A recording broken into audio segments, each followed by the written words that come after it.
और अब बात करेंगे सुकमा की। सुकमा के छिंदगढ़ में कल शाम जनपद कार्यालय में आग लग गई थी। आग लगने से एक कमरा जलकर खाक हो गया और कई दस्तावेज भी जल गए। प्रारंभिक जांच के मुताबिक शॉर्ट सर्किट के चलते आग लगी थी। एनडीटीवी की टीम ने मौके पर पहुंचकर स्थिति का यहां पर जायजा भी लिया और जानने की कोशिश की कि आखिरकार कैसे आगजनी की घटना सामने आई।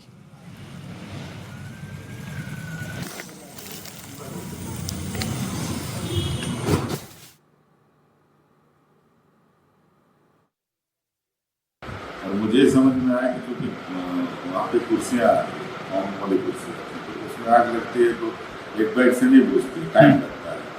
तो उन्होंने बहुत कोशिश करी बुझाने की और सब प्रयास के बाद भी नहीं बुझा। तो 5 बजे को हमने फ़ोन तो कर दिया था, उनके साथ फ़ोन कर दिए थे और आने के बाद मैंने कलेक्टर साहब को बताया कि ऐसा ऐसा घटना हो गया। उनको जानकारी कहीं न कहीं से मिल गई थी तो उन्होंने बोला कि 5 बजे की गाड़ी निकल चुकी है। जो आए थे उन्होंने आग को बुझाया, काबू में आ गया पूरी तरह से। बुधवार देर शाम छिंदगढ़ जनपद कार्यालय में अचानक आगजनी हो गई और आगजनी में ये जनपद कार्यालय का मीटिंग हॉल है और मीटिंग हॉल का ये जो कमरा है ये पूरा जलकर खाक हो गया है।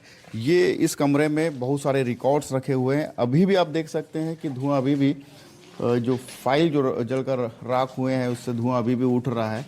और कल देर शाम करीब 6 से 7 के बीच में ये आगजनी हुई है और बताया जा रहा है कि आगजनी शॉर्ट सर्किट की वजह से हुई है।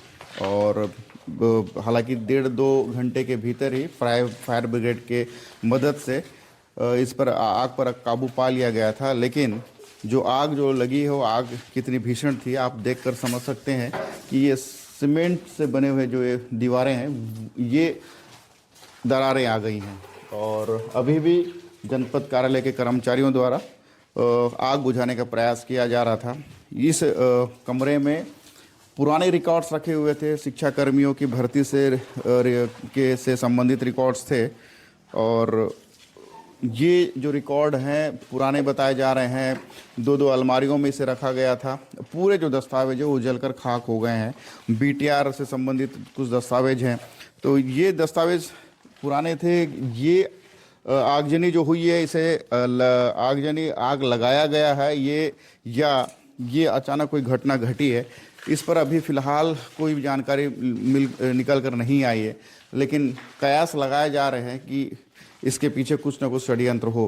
हालांकि अभी जांच के कोई निर्देश नहीं दिए गए हैं। एनडीटीवी की टीम मौके पर पहुंची और दिखाने का प्रयास कर रही है कि किस तरह ये जो आगजनी है वक्त रहते इसे बचा लिया गया, नहीं तो ये पूरा जो भवन है वो जलकर खाक हो जाएगा। इस कमरे के जस्ट बाजू में आधार कार्ड बनाने का ये जो कमरा इसमें आधार कार्ड बनाया जा रहा था इसमें भी कई मशीनरीज, कंप्यूटर्स और कई तरह के सामान रखे हुए थे और रिकॉर्ड्स भी थे।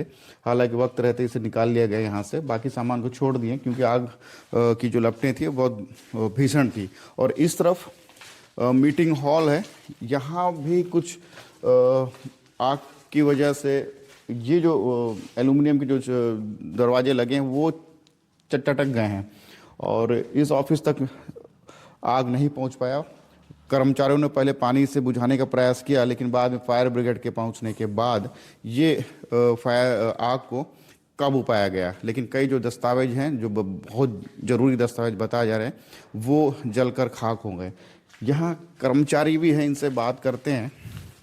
दादा क्या नाम है आपका? आसमान सिंह। क्या है आप यहाँ पे? चौकीदार। चौकीदार। कितने बजे लगा यार? वो 6:30 के आसपास। 6:30 के आसपास। हाँ। इस कमरे में क्या क्या सामान है? यहाँ वो ये सोलर वाला सामान था और उसके बाद ना वो शिक्षक कर्मी वाला जानकारी और ये क्या तो रजिस्टर को चित रहा है। तो ये जो इसके पीछे जो खिड़की है इस कमरे का वो बंद होता है कि खुला रहता है? बंद था। बंद था। हाँ। तो लगा कैसे बता रहे हैं अभी अधिकारी क्या बोल रहे हैं? अभी तो पूछे नहीं कोई। कुछ नहीं बोले। हाँ। तो ये अभी फिलहाल इस मामले में खुल के कुछ बात नहीं निकल के आया है, लेकिन जानकारी ये मिल रही है कि अभी इस पे जांच होगा और उसके बाद ही कुछ जो आगजनी के जो कारण है उसका पता चल पाएगा। एनडीटीवी के लिए सलीम शेख, सुकमा।